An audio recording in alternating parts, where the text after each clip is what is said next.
Welcome to LOA Today. Walt Thiessen and life coach Cindy Chavez here. Today is Wednesday, December the 19th, 2018. It's 8 a.m. New York time, 5 a.m. Los Angeles time, 1 p.m. in London, and in Sydney, Australia, it's 12 midnight. Wherever you are around the world tuning in, thank you very much for spending the next hour with us. We appreciate it because we love sharing our daily dose of happy with as many listeners as we can. And we also remind you, make sure that you save on social media the fact that you're listening in so that people you know can find out about the daily dose of happy. And I keep coming back to the same theme over and over again every time, Cindy, but it's always, can you imagine what happens when you have millions and millions of people getting their daily doses of happy? And it fills me up every time I do it. So I think that's why I keep coming back. But how you doing? I'm doing well. It reminds me of what we talked about yesterday, persistence. That's right. Oh, yeah. Yeah, a lot of persistence going on here. I think I told you I found a video on YouTube of an audience applauding, so that's become my vignette for 10,000 or more people becoming listeners, and ultimately hundreds of thousands and millions of people becoming listeners. And I'm enjoying playing the vignette over and over again. Actually, it's a good ego stroke. You see all those people applauding, right? Hey. It's funny. Applause, standing ovation. And I was noticing while subjecting myself to this applause that as you get past all the ego thing and you start settling into it and start feeling comfortable in it, that I can already tell that's where the hardening takes place. Neville talks about how when you really keep focusing on what you want and play that vignette, play that little scene in your mind over and over again and make yourself a part of the scene, that it hardens into reality over time. And you can feel it when you're doing it. Right. When you're doing the exercise, you can actually feel it starting to harden a little bit here, a little bit there. It's just getting a little bit firmer, a little bit more believable. It's good. It's a cool thing. Yeah, don't you think you start feeling like comfortable with it? Yes. Yeah, it starts. Kind of like, it's like it becomes secondhand. It's like part of who you are now. Right, exactly. It reminds me of anything else that's new. Like you get a new job, and the first, weeks that you're there, when you come in, you're the new person, and right. You don't really know where anything is, and you say hello, but it's like over time, suddenly you're very, very comfortable. Exactly. It's like home, right? And yes. It's like that. It's just, it takes time and practice, and pretty soon it just feels so natural and right. And then that's the fun part, because that's when you start seeing the evidence show up in the 3D reality world. That's awesome. Absolutely. Yay. Yeah. So exciting. I'm also finding that our studying of Neville is influencing my thought process in other ways too. For instance, I interact with people on Facebook, people who are entering into the law of attraction groups and bringing up issues, bringing up concerns, stuff they're dealing with and so forth. And there was one person I responded to. I can't even remember what their topic was, but I responded to them. And somebody responded to me saying, well, Walt, everything isn't right. There's right and wrong, and there's sin and all that. And I immediately thought Neville's definition of sin. And I came back with, well, here's what the original definition of sin is. Yay. That's really one of my favorites, because I think that's life-changing when you get a hold of that. Absolutely. There's not all this condemnation. It's just missing the mark.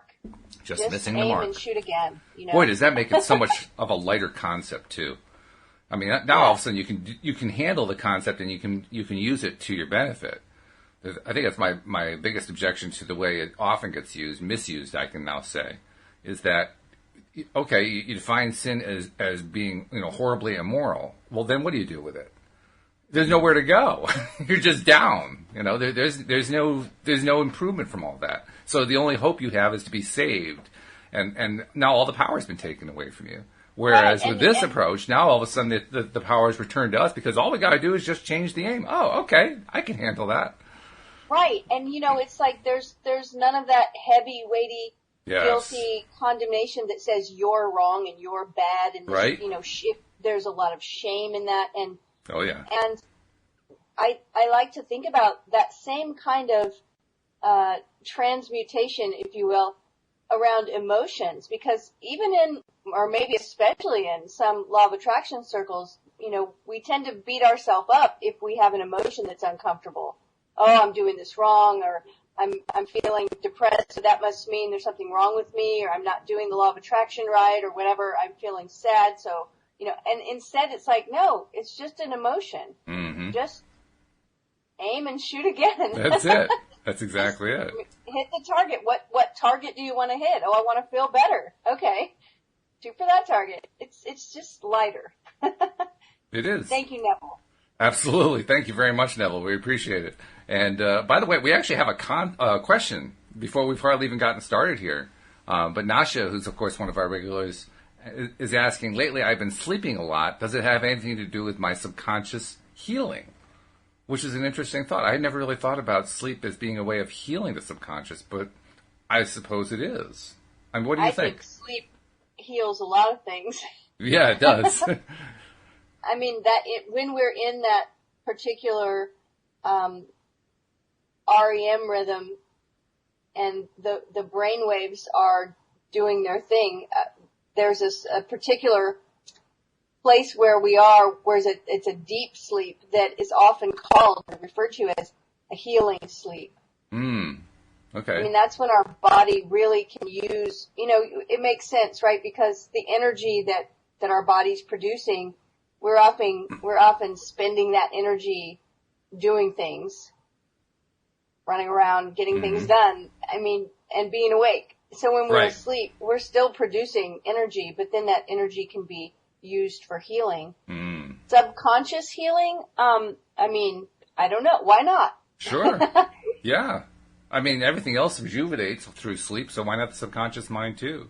Especially since this, I mean, there are lots of different theories about what's going on in the subconscious. Neville has actually a different theory from what Abraham suggests, but it all pretty much adds up to the same thing, that the subconscious mind is getting stuff out. How can that not be healing?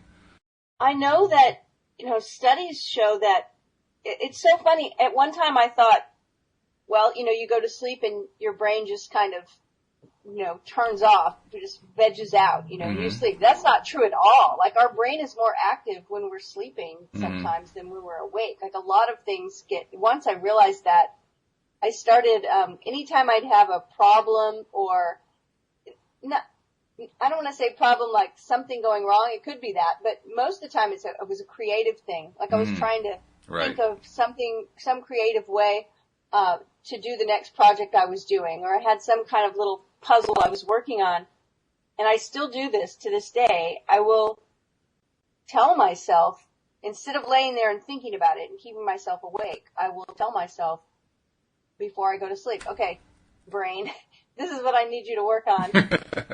I need to have, this, like, sometimes I'm a writer, so sometimes I need a topic to write on, and I'll be like, okay, brain, I don't want to think about this anymore. When I wake up in the morning, you're going to have a topic for me, or you're going to have a title for me for the book or the article, or, whatever it is. Sure. And so many times I wake up and I've got the answer. So I just let the brain work on that while I'm sleeping. And Nasha's actually giving us some credit, because she followed up by saying, yes, since I had a breakthrough on the show, I've been sleeping deep, very, very deep, and I have a sleeping disorder. I was told I was being cured subconsciously amid such deep sleep. Well, congratulations to you. Fantastic. Well, that's pretty awesome. Yeah. Yay. Whoa.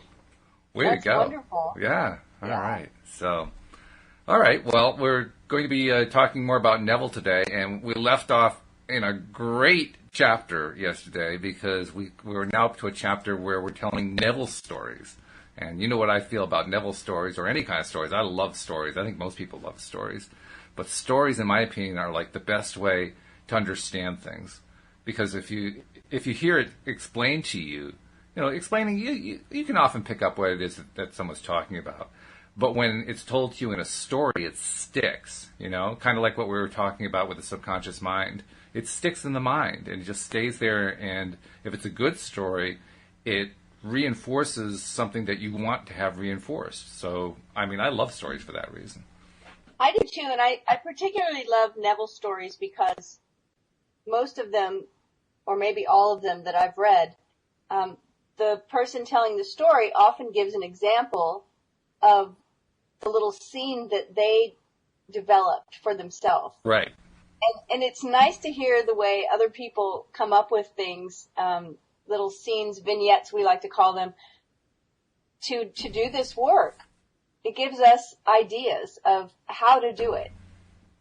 I mean, I think Neville does a good job with explaining it, but when it comes from someone who's actually used it and been successful using it, I don't know. There's something about that. It's like, well, it's reinforcing. Really awesome. It's assuring. It reassures us that, this actually does work.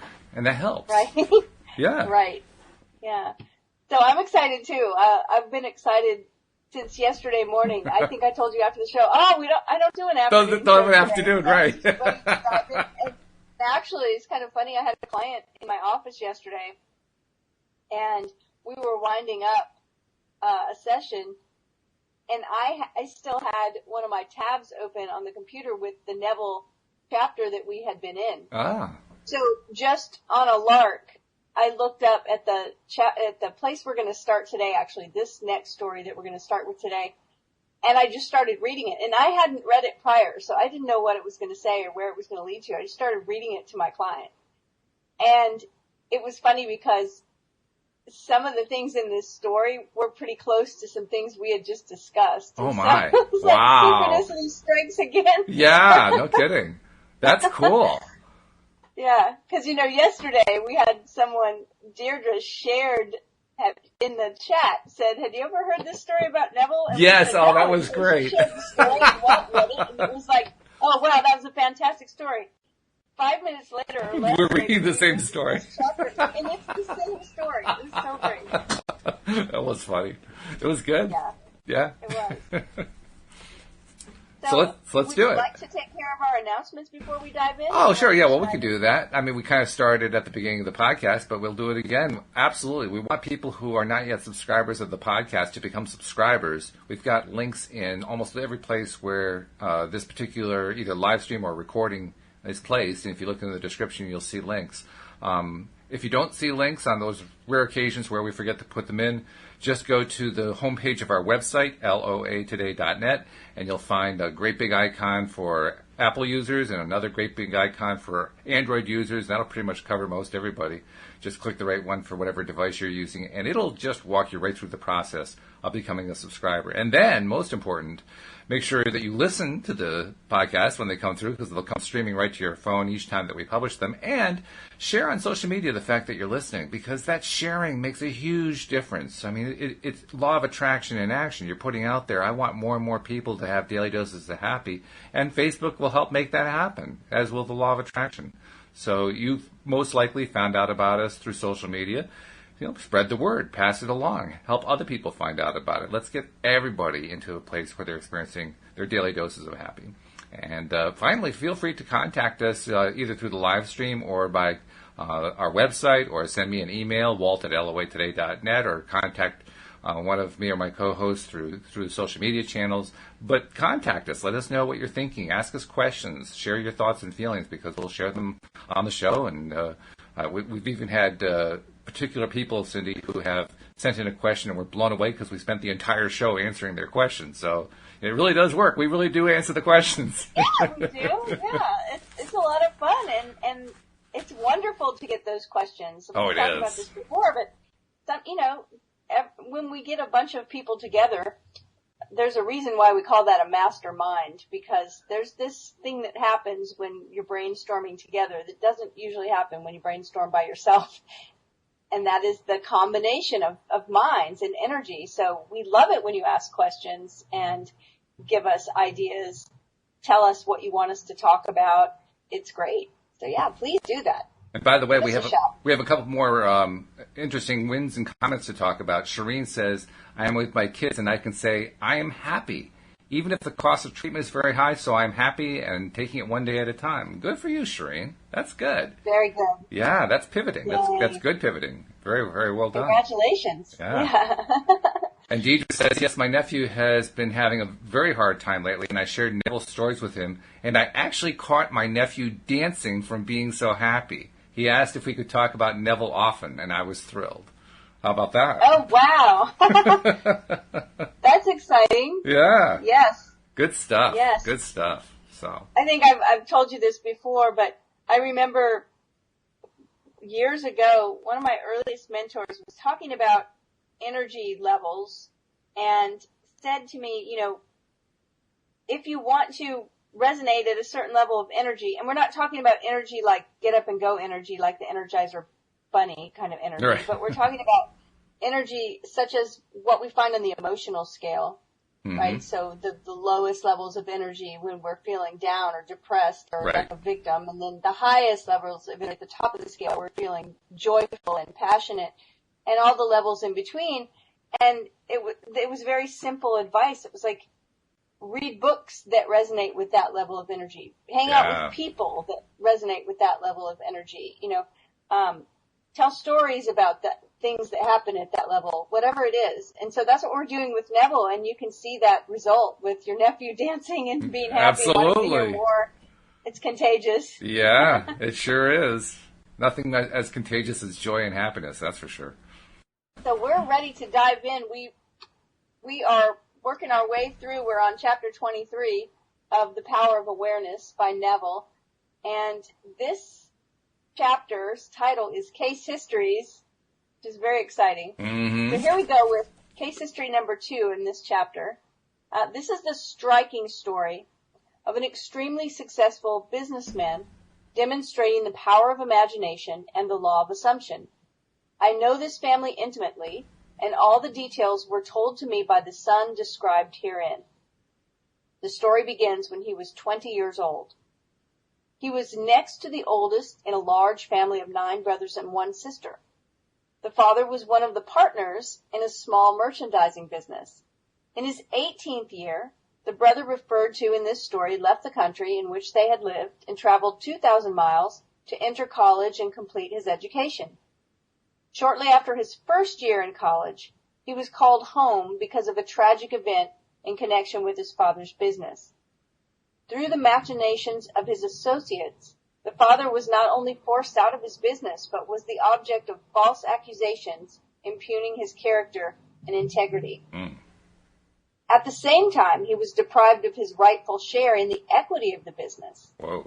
The result was he found himself largely discredited and almost penniless. It was under these circumstances that the son was called home from college. He returned, his heart filled with one great resolution. He was determined that he would become outstandingly successful in business. The first thing he and his father did was to use the little money they had to start their own business. They rented a small store on a side street not far from the large business of which the father had once been one of the principal owners. There, they started a business bent upon real service to the community. It was shortly thereafter that the son, with instinctive awareness that it was bound to work, deliberately used imagination to attain an almost fantastic objective.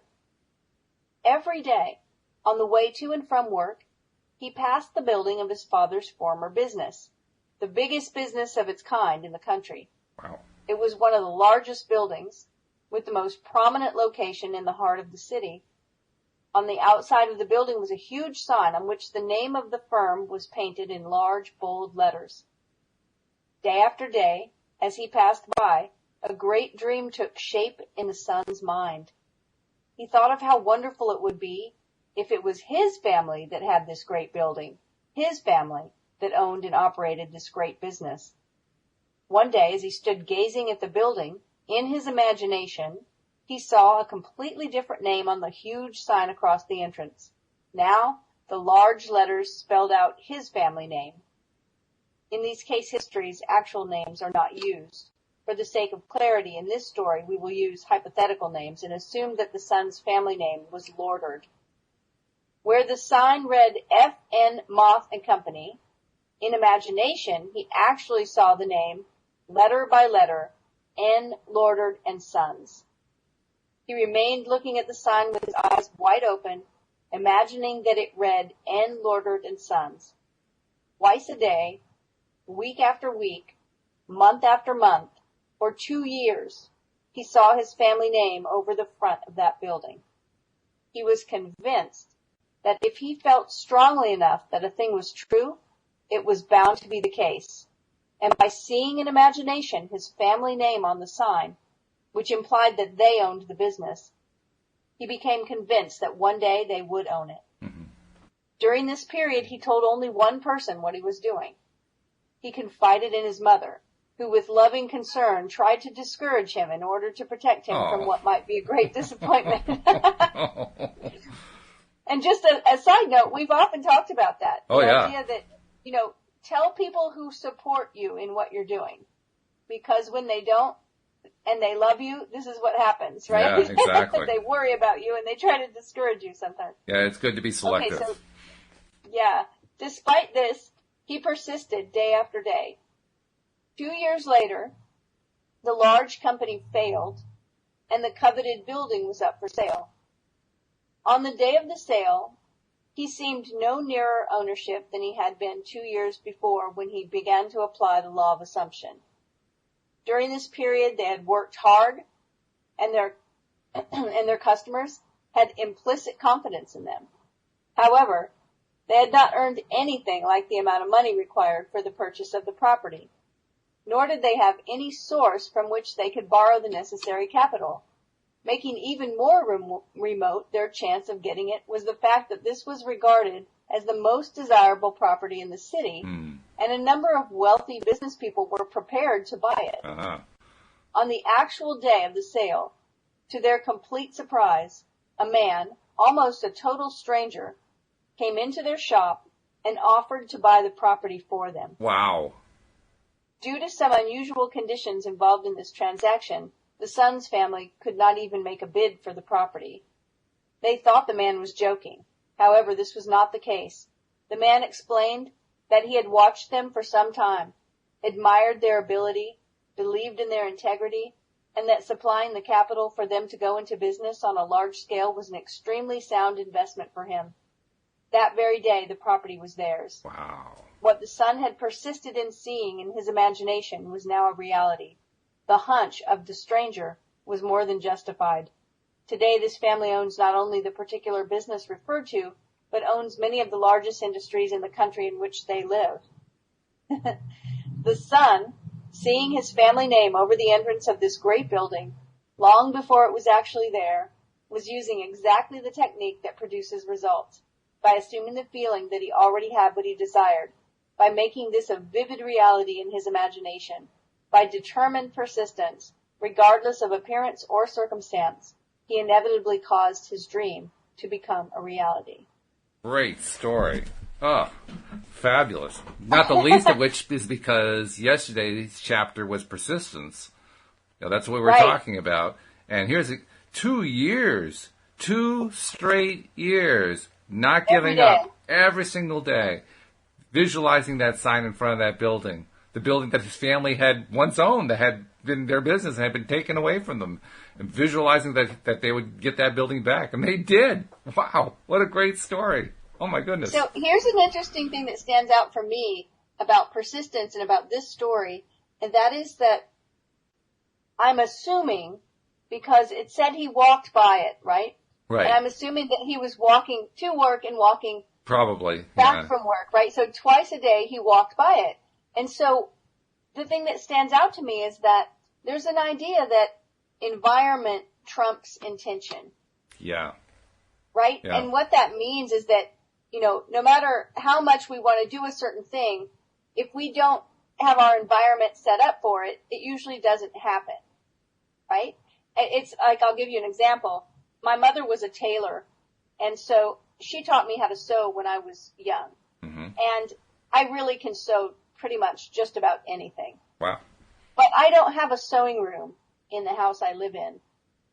And so that means if I want to sew, I have to get the sewing machine out. I have to lift it up and put it onto the table. I have to get all the fabric out and the things that I need.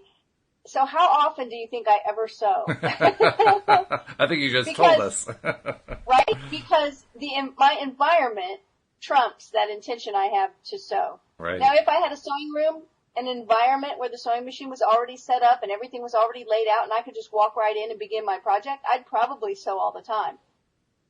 And so his environment was that he walked by this building. So he didn't have to go out of his way to see it. Because the story tells us he's looking at it was his open eyes, and he's imagining the name on the building.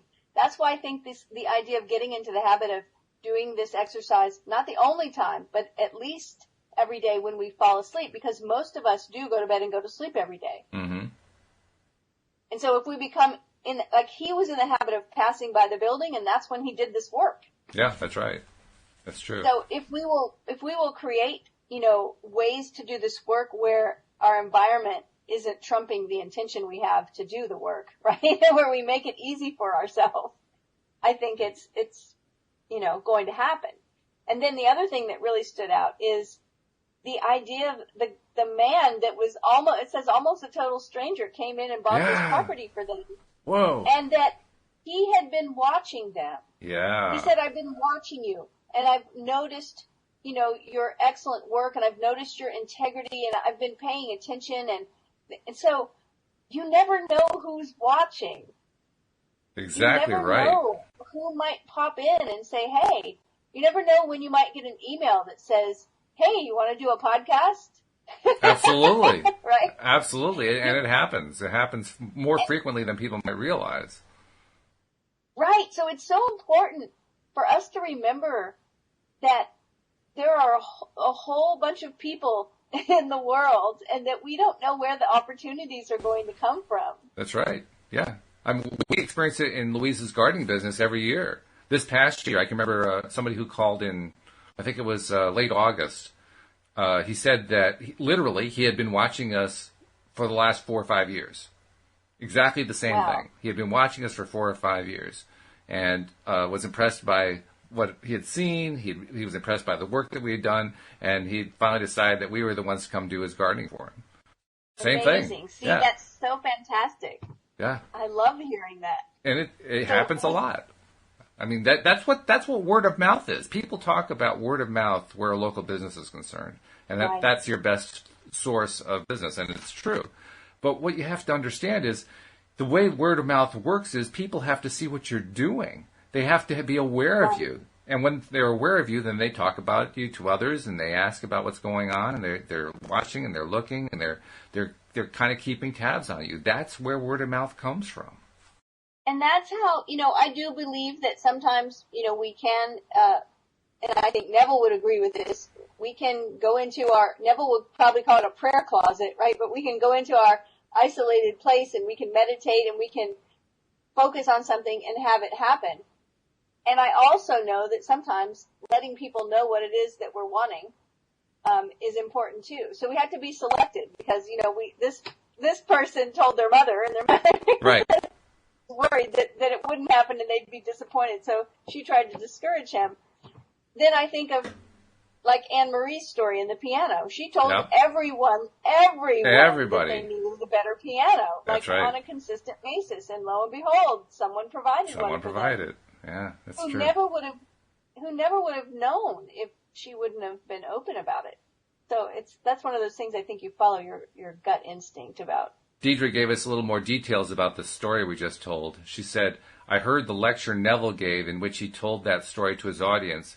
He admitted it was his brother Victor who did the things described in the story. It was the Goddard family name that Victor imagined on the building. And by the way, the Goddard family business at that time was still in operation at the time that Neville gave that lecture. So, pretty cool. Well, I had a feeling when he said, I'm intimately involved with your family. Right. I was like, it's your family. And then he picks the name Goddard, right? Thank you for confirming that detail. Right. That's awesome.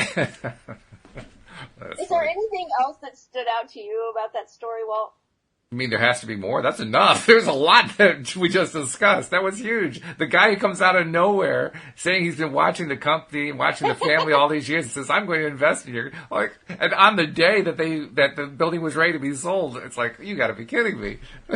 Right? Amazing. Absolutely amazing. See. Are you ready to dive into the next story? Yeah, let's do it. This is the story of a very unexpected result of an interview with a lady who came to consult me. Oh. One afternoon, a young grandmother, a businesswoman in New York, came to see me. She brought along her 9-year-old grandson, who was visiting her from his home in Pennsylvania. In response to her questions, I explained the law of assumption, describing in detail the procedure to be followed in attaining an objective. The boy sat quietly, apparently absorbed in a small toy truck, while I explained to the grandmother the method of assuming the state of consciousness that would be hers were her desire already fulfilled. I told her the story of the soldier in camp, who each night fell asleep imagining himself to be in his own bed in his own home. I think that's Neville's story that we read yesterday, right? Probably, yeah. When the boy and his grandmother were leaving, he looked up at me with great excitement and said, "I know what I want, and now I know how to get it." Surprised, I asked him what it is he wanted, and he told me he had his heart set on a puppy. To this, the grandmother vigorously protested, telling the boy that it had been made clear repeatedly he could not have a dog under any circumstances, that his father and mother would not allow it, that the boy was too young to care for it properly, and furthermore, the father had a deep dislike for dogs. He actually hated to have one around. Oh, dear. All these arguments, the boy, passionately desirous of having a dog, refused to understand. "Now I know what to do," he said. "Every night, just as I'm going off to sleep, I'm going to pretend that I have a dog, and we are going for a walk." "No," said the grandmother, "that is not what Mr. Neville means. This was not meant for you. You cannot have a dog." It sounds like green eggs and ham.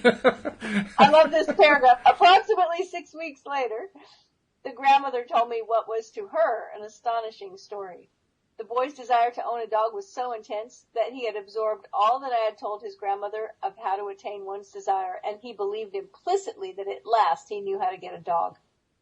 Putting this belief into practice, for many nights, the boy imagined a dog was lying in his bed beside him. In his imagination, he petted the dog, actually feeling its fur. Things like playing with the dog and taking it for a walk filled his mind. Wow. Within a few weeks, it happened. A newspaper in the city in which the boy lived organized a special program in connection with Kindness to Animals Week. All school children were requested to write an essay on why I would like to own a dog.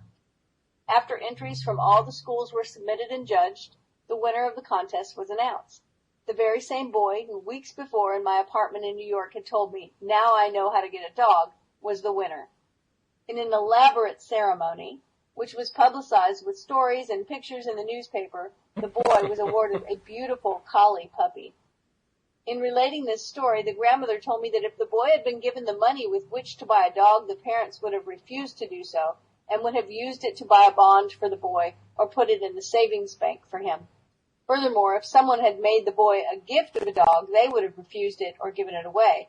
But the dramatic manner in which the boy got the dog, the way he won the citywide contest, the stories and pictures in the newspaper, the pride of achievement, and the joy of the boy himself, all combined to bring about a change of heart in the parents, and they found themselves doing that which they never conceived possible. They allowed him to keep the dog. Wow. All this the grandmother explained to me, and she concluded by saying that there was one particular kind of dog on which the boy had set his heart. It was a collie. Of course it was. Wow, what a great story. This is such a great story. That Yay. is fabulous. I want to bring something up. Go ahead. That's in the story that we talk about a lot, and I think it's important to remind ourselves. And that is when we create these scenes in our mind, in our imagination, that it's really important to get your senses involved. When we talk about assuming the feeling of the wish, we're not just talking about, the joy of accomplishment or happiness we would feel. We're talking about feeling like he was petting the dog, feeling its fur, sensing it lying there next to him, taking it for a walk. So I'm imagining he could feel the dog's lead in his hand and feel his feet on the pavement and hear the dog, barking or whatever. Get your feelings, get your senses involved. Absolutely. Yeah. And in fact, the other thing that I took away from it is the story reminds me of a story we often hear, or at least we hear the first part of the story told in the Facebook groups on Law of Attraction. It's the story of the person who wants to get their ex back. And they want to get the ex back. They want to do whatever it's going to take to get the ex back. And they're asking for help to do that. And so many of us, myself included, remind them, well, the ex has to actually be willing to agree to this. This has to be something that the ex wants. You can't force the ex to want to have you back like you want to have them back. But you can certainly put out there and attract, and if the ex is open to it, well, then it can happen. And this is a perfect story of that. It isn't an ex, it's parents who said vociferously, determinedly, there's no way we're going to allow that dog to allow that boy to have a dog. It's just not going to happen. We don't like dogs. We can't stand having dogs around. And as long as they were going to hold that mindset, then the dog couldn't possibly come into the boy's life. But, and this is the really important part of it, once they were willing to change their mindset, it came in easily, and it happened because of the pure faith of the boy that, yes, I'm going to have this dog one way or another. I don't know how. I don't know how it's going to happen. I'm just believing in it. I'm going to pet the dog. I'm going to play with the dog, and I'm going to do exactly what Neville said to do. And to me, that's I love about it too is that he was a child. Yeah. Oh, yeah. Right? So he wasn't. He had a lot of limitations as far as it wasn't like an adult would say, okay, I'm going to save up X amount of money. I'm going to go look in the paper for dogs that are for sale, or go to a pet store, or find a dog breeder, right? All these plans. He couldn't do any of that because he was a child and because he had been told no. So this was like, I love that he got so excited when he was with his, grandmother listening, and he said, oh, I know how I'm going to do it now. Like, I know how to get a dog. This is how. And this was work he could do. Like, he could do the imaginal work. Absolutely it is. And he had no choice but to let it all just happen. Right? Yeah, exactly. There was no planning the house. It was just, I'll do this part and it's going to happen. I think it's amazing. And I think the big lesson here is, this is something that the people who want the exes back can really learn from it, which is the people who want the exes back are looking for a magic trick to trick the ex to come back. The boy wasn't looking for a magic trick. He just wanted the dog. That's all. He had no strings attached. It wasn't like it had to happen a certain way. It had to happen at a certain time. It had to happen. No, he just wanted the dog. And he just left it at that. He didn't get all frantic about it. He didn't get all upset. He just imagined the dog. That simple. And he gave the universe every opportunity to deliver the dog that he needed to have. And the universe found a way to actually set up a scenario in which his parents would accept the dog. Yeah, which is so great. Yeah. That's the big lesson, I think. Yeah. And it was a collie. I love that. As far as wanting an ex back, I think it's important to remember that there are two people that each have a will of their own. And that, my big question always to someone that wants their ex back, the scenarios are always so different, because sometimes there's just tension and strife and they both still love each other, but they just can't seem to make it work. But other times the ex has said, I don't want to have anything to do with you. I'm done. I'm moving on. And in that case, my big question is always, why do you want to be with someone that doesn't want to be with you? Exactly. And I ask that question out of experience of having had this experience myself, and being told by my then husband that he didn't want to be married anymore. Mm-hmm. And it was very, very difficult for me. And I went through, and I was very good at using the law of attraction. And I thought, I can use the law of attraction. Right. But it didn't seem to be working. Mm-hmm. And it worked so easily for me for everything else. Yep. And at that point, that's when I asked myself this question. It sort of feels like it was a higher self, a higher, wiser self question, because it came out of nowhere, because I was brainstorming, what can I do? What can I do for this to work out? Suddenly the question was, why do you want to be with someone who doesn't want to be with you? Yes, exactly. And it hit me like a ton of bricks. I was like, oh, and I realized in that moment, and having that epiphany really freed me up, because suddenly I realized, oh my goodness, I want to be with someone that's crazy about me. I want to be with someone that can't get enough of me. I want to be with someone that loves me and wants to spend time with me and thinks I'm a great person. I don't want to be with someone that doesn't want to be with me. That's right. And believe me, I got married last month. That's right. Hooray! And it is much better to be with someone who wants to be with you. And can it be that same person? Yeah, of course it can be that same person. But what you don't want to do is to get into the mindset that says, that person's perfect for me, and even though he doesn't want me, I want him back. Because that's setting yourself up for a miserable situation. Because even if you manage to get him back, you're getting him back in a state where he doesn't want to be with you. Why would you want to do that to yourself? Right. Then you're going to go through the whole scenario again. And just replaying it, yeah. And some people do, and sometimes that's what it takes. Yeah, that's true. People replay it. Takes, okay, why did I think this would work? So interesting. Yeah, okay. Very good stuff. I'm going to remember this story next time I see one of those requests on the Facebook groups. Let's see where we are. Oh, we have time for another one. Yeah, we got time. Okay, it says this was told by the aunt in the story to the entire audience at the conclusion of one of my lectures. Do you notice that there's connectivity going on here? Everybody knows everybody else who these stories are involved with. There's a message in there. And the message, I think, is as people begin to understand this, they share it with those they're closest to, and the understanding starts to spread. Yeah, I think that Neville at this time was giving lectures, and people would bring their friends as well. Absolutely. Right? Yeah. So there's actually good reason for us to want everybody to share the fact they're listening to LOA today. We want it to spread. That's how it happens. It is. Right? Yeah.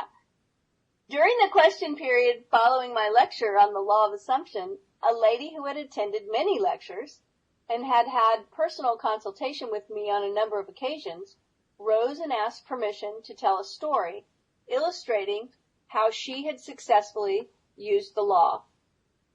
She said that upon returning home from the lecture the week before, she had found her niece distressed and terribly upset. The husband of the niece, who was an officer in the Army Air Force stationed in Atlantic City, had just been ordered, along with the rest of his unit, to active duty in Europe. Oh. She tearfully told her aunt that the reason she was upset was that she had been hoping her husband would be assigned to Florida as an instructor. They both loved Florida and were anxious to be stationed there and not to be separated. Mm-hmm. Upon hearing this story, the aunt stated that there was only one thing to do, and that was to apply immediately the law of assumption. Let's actualize it, she said. If you were actually in Florida, what would you do? You would feel the warm breeze, you would smell the salt air, you would feel your toes sinking down into the sand. Well, let's do that right now. They took off their shoes, and turning out the lights in imagination, they felt themselves actually in Florida, feeling the warm breeze, smelling the sea air, pushing their toes into the sand. 48 hours later, the husband received a change of orders. His new instructions were to report immediately to Florida as an Air Force instructor. 5 days later, his wife was on a train to join him.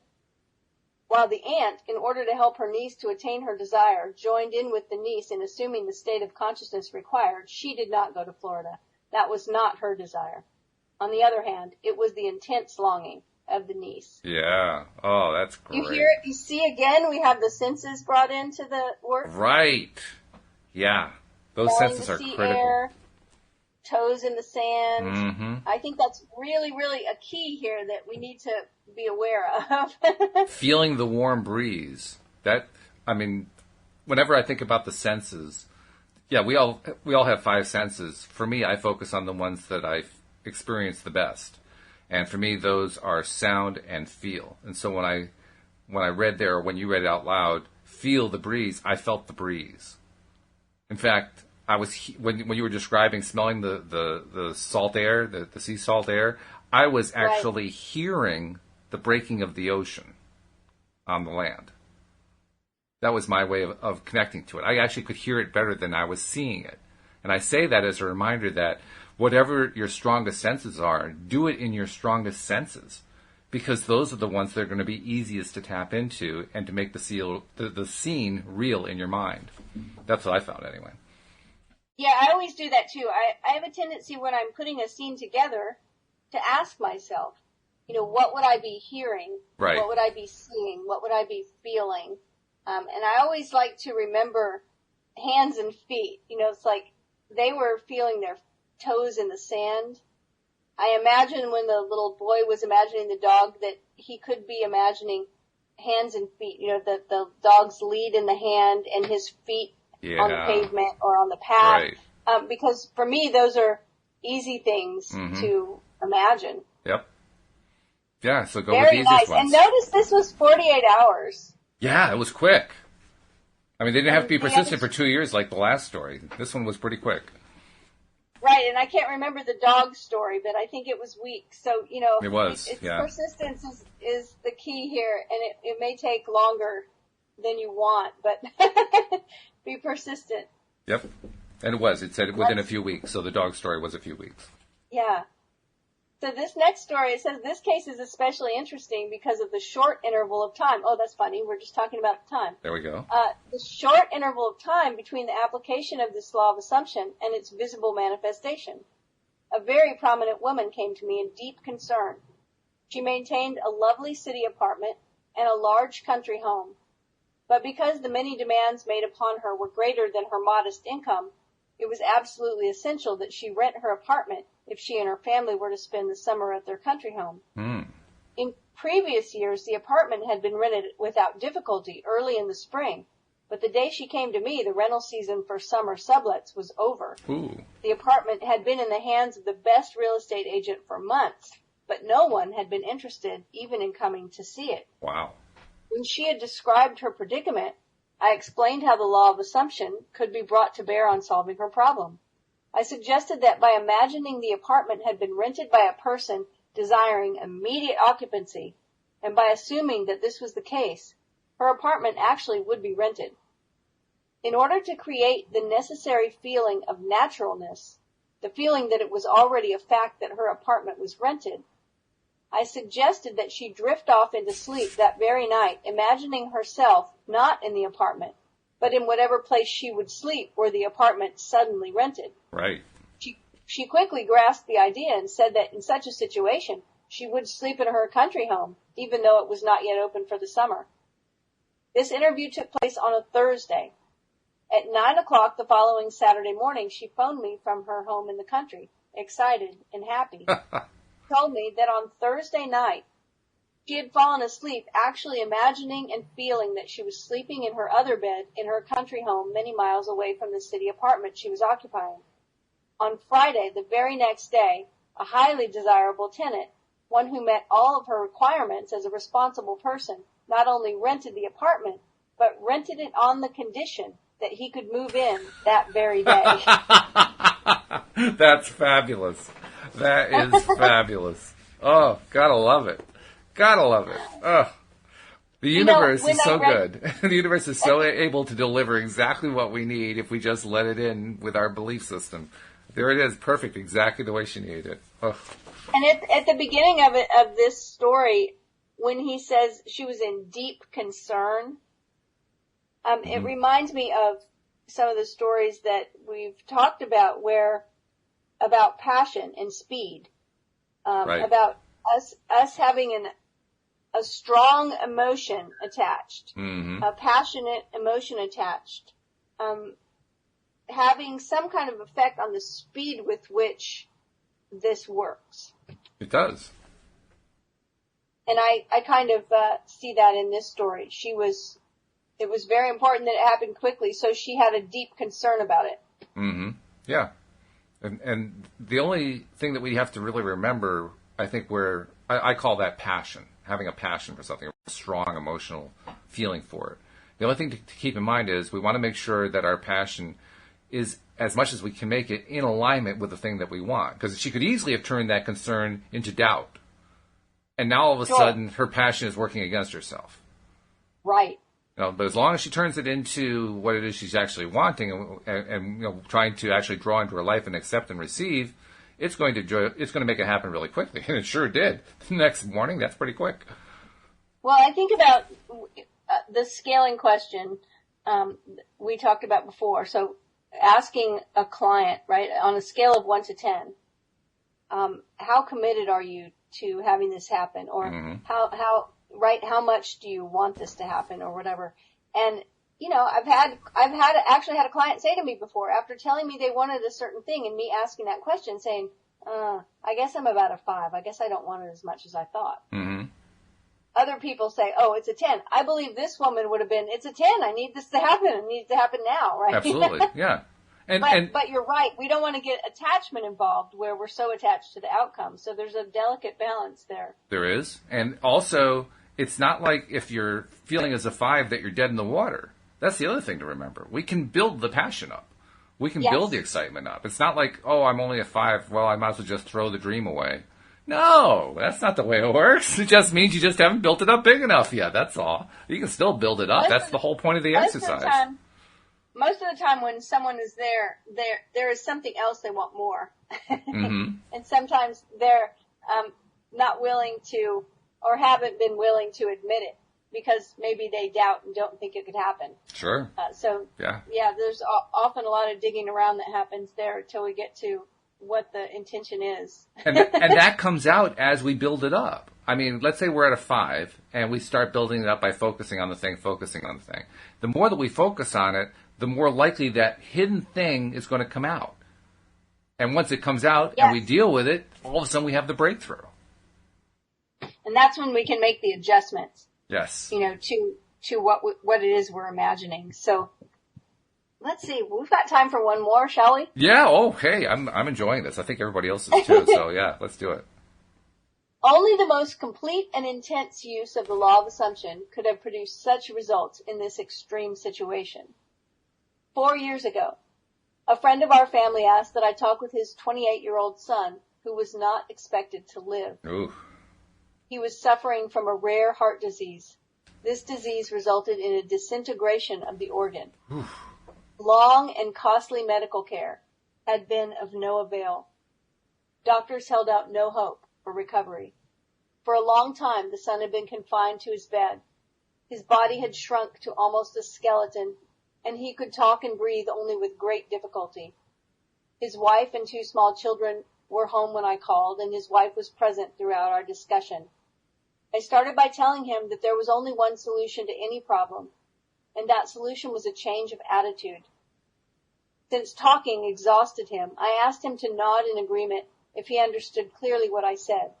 This he agreed to do.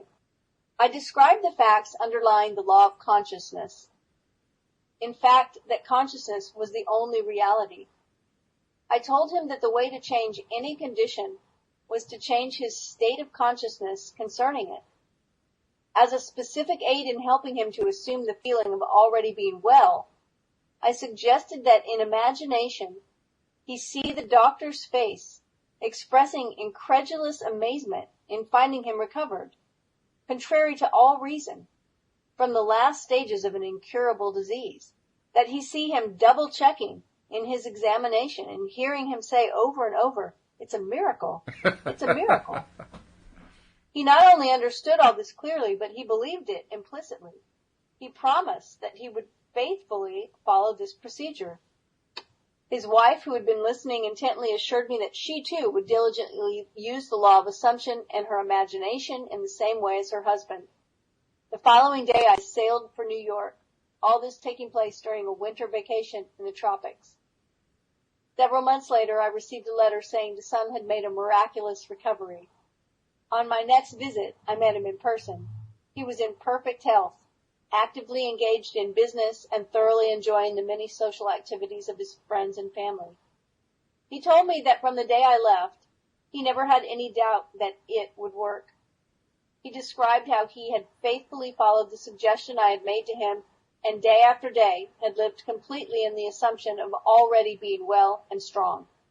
Now, 4 years after his recovery, he is convinced that the only reason he is here today is due to his successful use of the law of assumption. I love stories like that. I just love those. Oh, that is so cool. I think the thing I love most about this story so much is that, and we've had this discussion over and over, that it's one of the hardest things to imagine being well when you're feeling bad. Absolutely, yeah. And so I was like, how is he going to imagine? I mean, this guy is like at death's door. And how is he going to imagine feeling well? I love what they came up with. Yeah. I love Neville's idea of imagining the doctor's face. Imagining the doctor being shocked and saying, it's a miracle, it's a miracle. That's fantastic. I think he actually underplayed it in the story, but he did say that from day one, from moment number one, the patient believed completely that it was going to work. And that's really what it is. I mean, if you believe it, that's what's going to sustain you even in the darkest hour. That's the theme that Joel keeps telling me about, Joel Elston, who does the Thursday morning podcast with me. He over and over again tells stories about people who have been in horrible, struggling circumstances.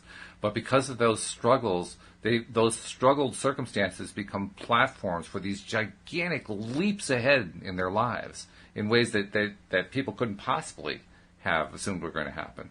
And yet they happen. Mm-hmm. And it happened to him too, personally. I mean, he was in like about as low as you can get in life, and it turned into a magnificent career with that being the springboard for it. So I actually think, in one sense, I don't think anybody really wants to get to the point where their bodies are so emaciated from a dread disease that the doctors say is going to kill you and there's nothing that they can do about it. Nobody really wants that to be their platform. But if you are there, it can be your platform. And that's what he decided. He decided that day, you know what? I'm not ready to die yet. I'm ready to live. And because of that, I believe this. And in his belief, he made it true. Yeah, and it was stated at the very beginning, right, that said that he not only understood it, but that he implicitly believed it. Implicitly, yeah. Yeah, so exactly. He did. That's amazing. I love this story. It's amazing. It's inspiring, too. Yeah, I always like ideas for the vignettes. Yes. Well, they help. and right, and the one for physical healing always seems really the hardest one for me, because trying to imagine your body feeling great when your body's not feeling great is not an easy task. No, it takes a lot of discipline. So I like that he brought other people into the imaginal space. Yes. He imagined the doctor. I'm like, that's perfect, because that is easily imagined over the idea of having to imagine my body feels well when it really hurts, right? So, and I like the fact that the wife as well. Yeah, exactly. That's what I was going to say too. The fact that she jumped in and she said, I'm going to imagine this too. Now we just multiplied the imaginative power going on, and that power is pretty strong, pretty darn strong. Yeah, so that's a good thing to remember, is that when we do have someone that's trusted, someone that does support our vision, literally, they can join us in this work. Absolutely. Yeah. And it works. It's effective. Louise and I proved that to ourselves very recently with her medical condition, and it made a huge difference, and she's now on her way to recovery. She's got a ways to go, but she's recovering. That's a cool thing. Excellent. Hey, I think we'll leave these other two stories for this afternoon. Absolutely. Before we pass on for this episode, though, I want to make sure I give you the opportunity to tell people how they can reach out to you, because, I mean, you are one of the best life coaches I know, and there are probably listeners who want to know how to reach out to you. How do they find you? Well, I would love for them to reach out to me. They can find me at my website, cindychavez.com, CINDIECHAVEZ.com. There's a contact form there. You can email me at cindy@cindychavez.com. Or you can find me on social media. I generally answer email quicker than I will. Sometimes I don't see Facebook messages. So probably reaching me through my contact form is the quickest way. But you can also give me a shout on Twitter and say hello if you want to say hello. Sure. Or find me wherever you find me. But that's how to reach out to me. And I would love if you would do that. Let me know how you're enjoying the show. Let me know if there's a way I can help you. Excellent. Well, then we'll leave it at that, and I'll say that I look forward to talking to you later this afternoon on the same subject. I will be back. All right. I'll be back too. We hope that you join us as well next time here on LOA Today. Goodbye, everybody. Bye, everyone.